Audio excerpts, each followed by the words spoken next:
Assalamualaikum warahmatullahi wabarakatuh. Perkenalkan, nama saya Febi Noviana. Saya dari kelompok 5 studi hadis. Di sini saya akan mempresentasikan tentang ilmu-ilmu matan. Pada slide selanjutnya yaitu peta konsep. Pengertian ilmu gharib hadis. Ilmu gharibul hadis adalah secara bahasa, gharib berasal dari bahasa Arab, yaitu goruba ya'rubu goroba, yang artinya pelik, jarang ada, aneh dan tidak biasa. Secara terminologi, para ahli mengemukakan bahwa gharib sebagai berikut. Ibnu Salah adalah ilmu pengetahuan untuk mengetahui lafal-lafal yang terdapat dalam matan hadis Nabi Muhammad SAW yang sulit dipahami karena jarang digunakan. Sedangkan menurut Ibnu Jafaral Katani adalah ilmu yang digunakan untuk mengetahui pengertian kata-kata yang berbeda. Dari pengertian biasa dan pengertian tersebut tidak mudah diperoleh karena kata-katanya bersumber dari bahasa yang ganjil dari berbagai kabilah yang jarang digunakan.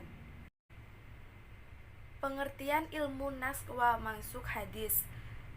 Yang dimaksud dengan nas ialah nas adalah syari', menghapus aturan hukum yang dulu dan diganti dengan aturan hukum yang kemudian atau yang baru.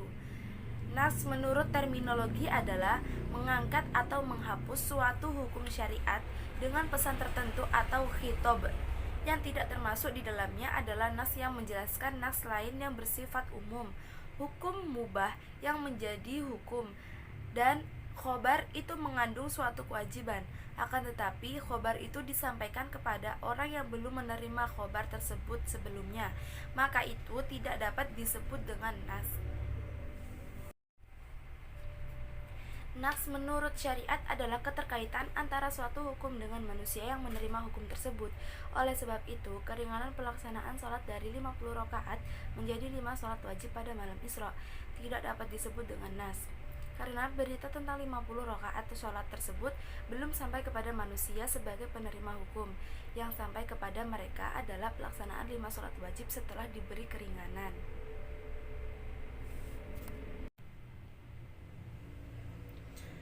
Pengertian ilmu ilal hadis. Pengertian ilmu ilal hadis. Ilal adalah jamak dari ilab yang berarti penyakit. Ilab menurut istilah ahli hadis adalah suatu sebab yang tersembunyi yang dapat mengurangi status kesahihan hadis, padahal dohirnya tidak nampak kecacatan.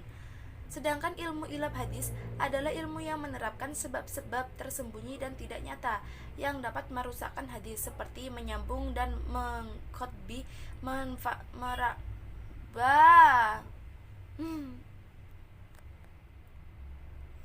Pengertian ilmu ilal hadis. Pengertian ilmu ilal hadis. Ilal adalah jamak dari ilab yang berarti penyakit.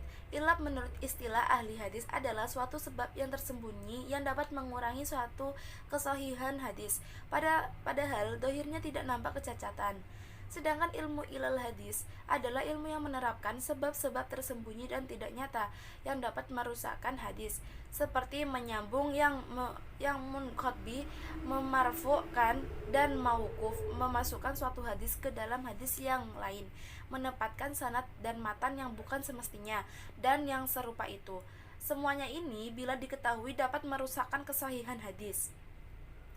Ilmu ini adalah ilmu yang tersamar bagi banyak ahli hadis. Ia dapat dikatakan jenis ilmu hadis yang paling dalam dan rumit. Bahkan dapat dikatakan inilah intinya yang termulia.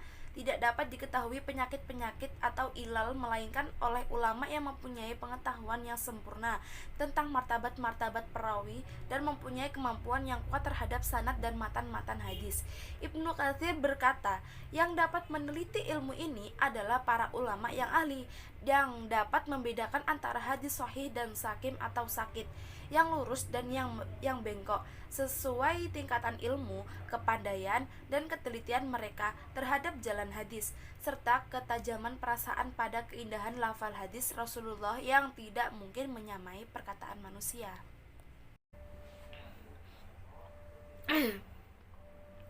Pengertian asbabul wurud secara etimologis. Asbabul wurud merupakan susunan idhofah yang berasal dari kata asbab dan al-wurud. Kata asbab adalah bentuk jamak dari kata sabab. Menurut ahli bahasa diartikan dengan al-habi atau tali, saluran yang artinya dijelaskan sebagai segala yang menghubungkan satu benda dengan benda lainnya. Sedangkan menurut istilah adalah segala sesuatu yang mengantarkan pada tujuan. Dan ada juga yang mendefinisikan dengan suatu jalan menuju terbentuknya suatu hukum tanpa ada pengaruh apapun dalam hukum itu. Sedangkan kata wurud bisa diartikan sebagai sampai, muncul dan mengalir seperti air yang memancar atau air yang mengalir. Dengan demikian, secara sederhana, asbabul wurud dapat diartikan sebagai sebab-sebab datangnya sesuatu, karena istilah tersebut bisa dipakai dalam diskursus ilmu hadis. Maka asbabul wurud dapat diartikan sebagai sebab-sebab atau latar belakang munculnya suatu hadis. Menurut Asyuyuti, secara terminologi asbabul wurud diartikan sebagai berikut: sesuatu yang menjadi torik atau metode untuk menentukan suatu hadis yang bersifat umum atau khusus, mutlak atau muqayyad, dan untuk menentukan dan tidaknya nas atau pembatalan dalam suatu hadis. Terima kasih, sekian dari presentasi saya kali ini. Bila ada kekurangan saya mohon maaf. Wassalamualaikum warahmatullahi wabarakatuh.